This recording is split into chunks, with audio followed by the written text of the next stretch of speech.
Hello, hello tout le monde, j'espère que vous allez bien et bienvenue dans ce nouvel épisode où on va parler de la règle des 1%. D'être meilleur de 1% de plus qu'hier chaque jour. Cette notion, elle est plus connue en anglais sous le nom de 1% better each day. Mais du coup, en traduisant en français, ça donne ça. Et aujourd'hui, j'avais envie de vous en parler, déjà pour vous expliquer qu'est-ce que c'est si vous ne le savez pas déjà, et pour vous expliquer à quel point cette notion est puissante si vous l'appliquez dans votre vie et si vous l'appliquez aux objectifs que vous voulez atteindre. Souvent, quand on a envie d'atteindre quelque chose, un objectif, un résultat, on va avoir une sorte de prise de conscience et on va se dire: «OK, il faut que je mette ça, ça, ça, ça en place à partir de demain, tous les jours, il faut que je fasse ça, ça, ça, ça, ça».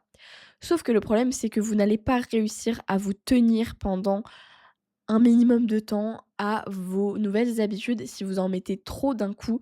Vous avez juste tellement pas l'habitude de faire tout ça que vous allez peut-être tenir 1 ou 2 jours et puis après ça va être le chaos parce que, vous pouvez juste pas, vous avez pas eu le temps d'assimiler une par une les différentes habitudes que vous voulez mettre en place. Donc la première erreur que souvent on fait tous quand on a envie d'atteindre quelque chose et quand on est motivé et excité par un résultat, on va vouloir en faire trop et trop vite. Et donc ça, faut surtout pas le faire. Et là, j'en viens à mon pouvoir de l'effet cumulé, qui est le point phare de cet épisode. Je vais vous parler du pouvoir de l'effet cumulé. Je pense que on en a tous déjà entendu parler.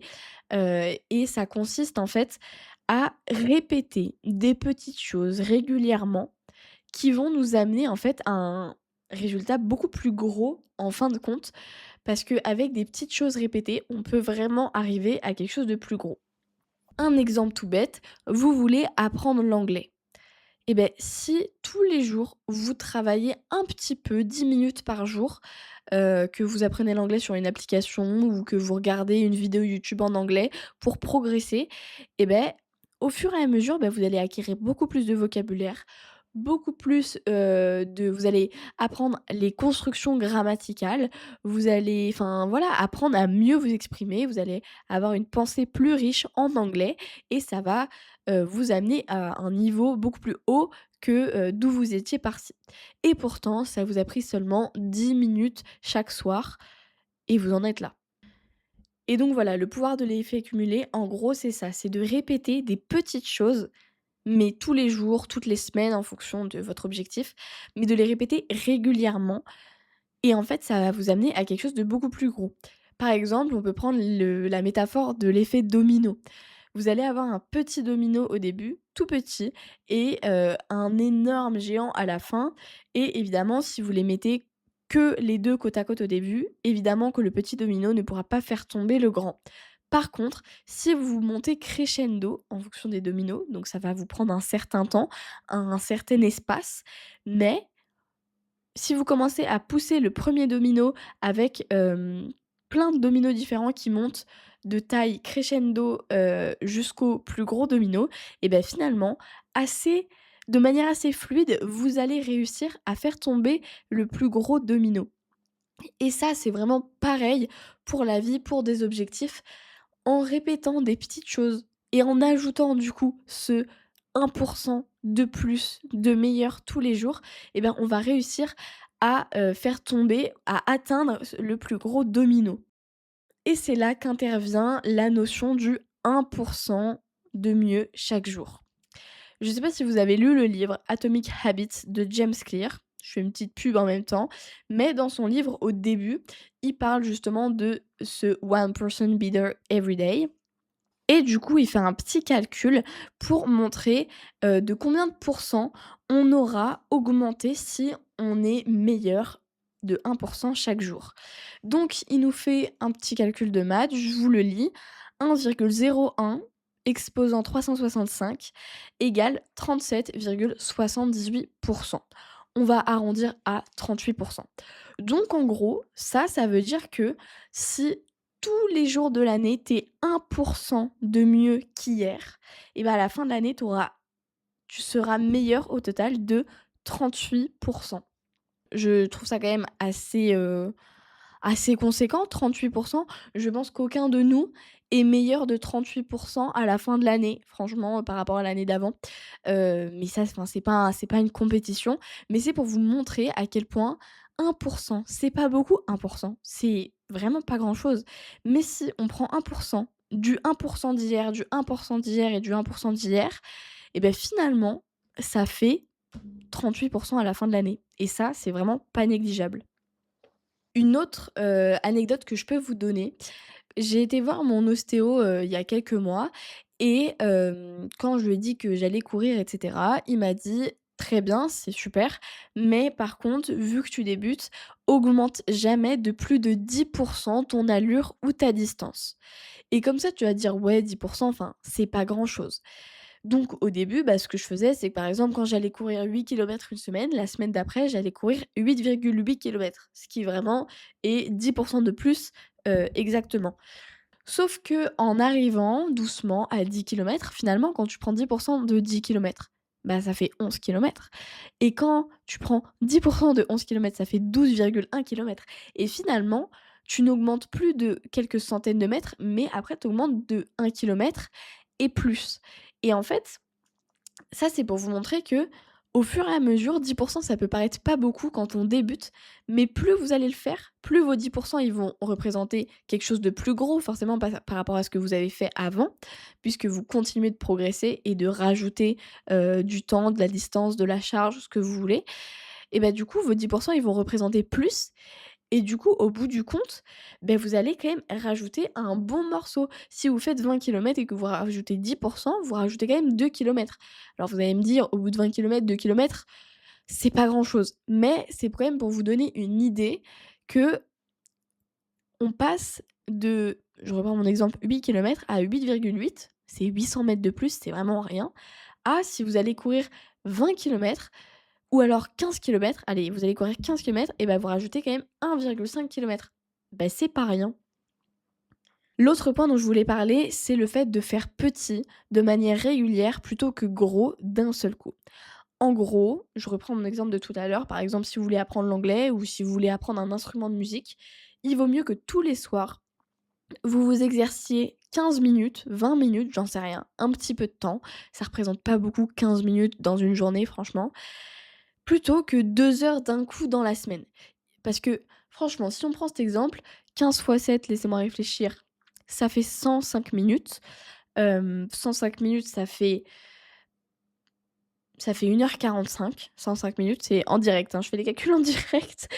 Donc 105 minutes, ça fait 1h45. Alors peut-être que dans votre semaine, vous auriez fait que 1h45 de piano. Vous vous serez entraîné que 1h45. Et que si vous le faites d'un coup, vous allez vous entraîner 2 heures, le samedi de 14 à 16.